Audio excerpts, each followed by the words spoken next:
I think it's now Congressman Adam Smith of Washington State, ranking Democrat on the House Armed Services Committee. Congressman, thank you so much for joining us. Language does matter.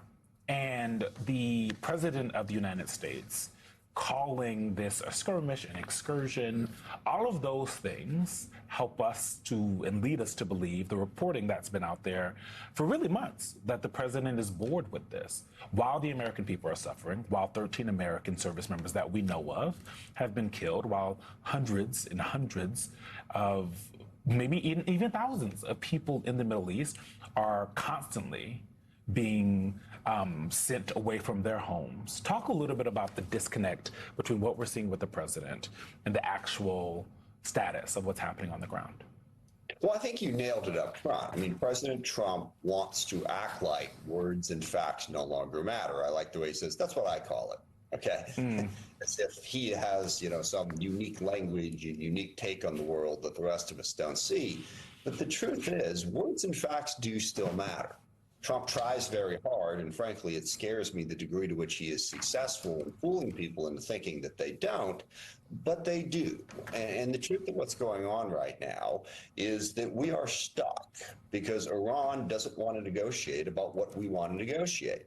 Up front, the president thought that a 4 to 6 week bombing campaign with that initial, quote, decapitation strike, end quote, that Iran basically would buckle in the face of that.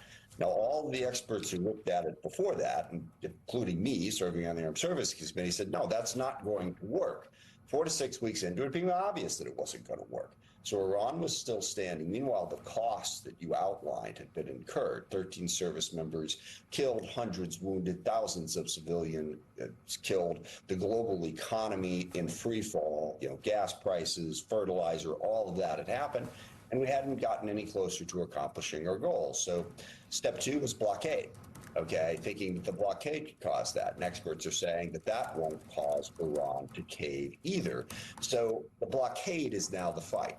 Now, the truth of the matter is blockade occasionally requires shooting because sometimes you have to blockade, people push back. So no, it's not a ceasefire. We've just moved from a war where Trump thought bombing would achieve objectives to a war he thinks a blockade, which, by the way, is an act of war. Exactly. Less shooting, but not a ceasefire. And those are the facts. That's what's out there. He can call it whatever he wants to call it, but that's what's going on.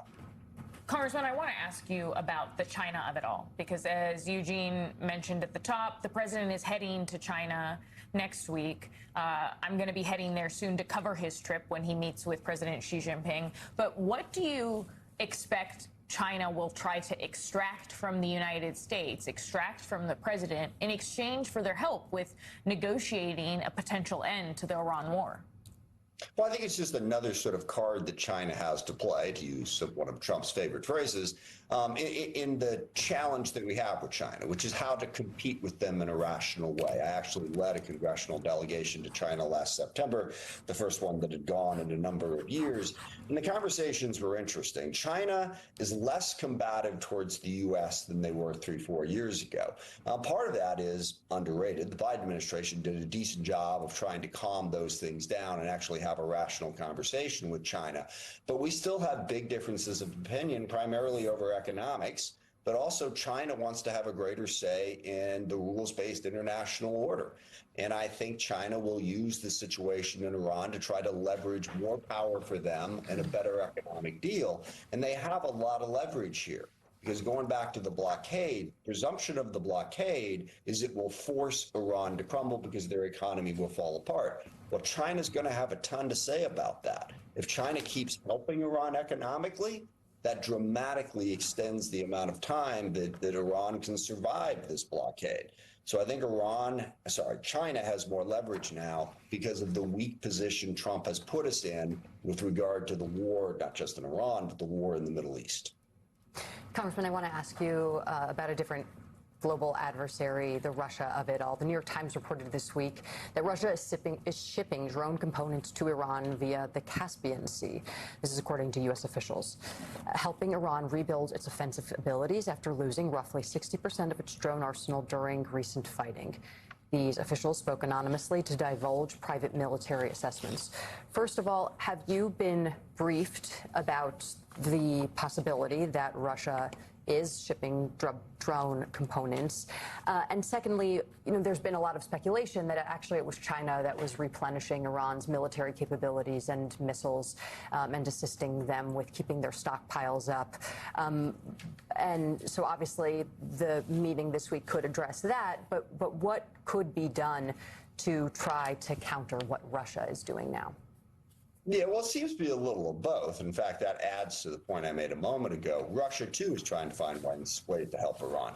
If Iran was truly isolated, that would be different in terms of how effective a blockade could be. But they're not, and they're not because of what you just said. Both Russia and China are finding ways to help them. The details of that, we're not 100% sure on all aspects of it. A, B, some of it is classified, but there's no question Russia and China are helping Iran, and that makes it tougher to bring Iran to heel, basically.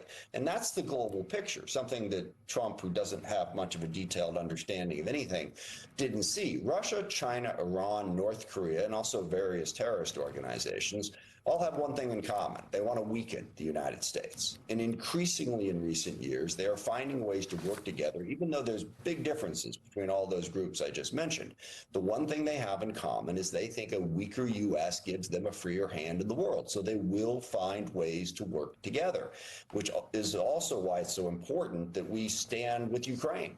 And the Trump administration has struggled to do that. And there's a lot of different facts there, but the way I always like to sum it up, Trump rolled out the red carpet for Vladimir Putin, has constantly praised him. He brought Zelensky into the Oval Office and basically belittled and insulted him for an hour. So he undermined our ability to clearly stand with Ukraine, a place where Russia is in big trouble. But that's the picture. China, Russia, Iran, North Korea, various terrorist organizations like Hezbollah, Hamas, the Houthis, they all want to weaken us. They're working together. So just stumbling into a war in the Middle East just empowered that group it weakened us on our own. And Trump should have seen that coming. Congressman, on the politics of it, your counterpart in the Senate, Roger Wicker, was saying that the public understands the necessity of the Iran war. Do you think that the public understands? Well, no, I don't even know that Trump understands it, because he keeps saying they can't have a nuclear weapon. They didn't have a nuclear weapon when this war started. In fact, we were in negotiations to try to make it less likely that Iran would get one. Again, the details of what they have is classified. I've been briefed on it.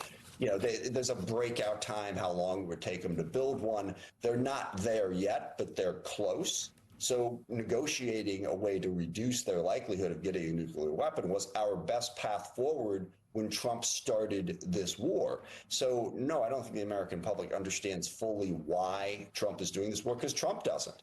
And again, I think the truth of it is he made an impulse decision, thinking he could be the guy who would bring down the Iranian regime once and for all. Something that factually it was very clear wasn't going to happen, and that the cost of trying was going to escalate day by day, week by week, to an entirely unacceptable level. But he took that shot. He took that chance. If nuclear weapons was what this was about, then we were in a stronger position before this war started to stop Iran from getting a nuclear weapon than we are now.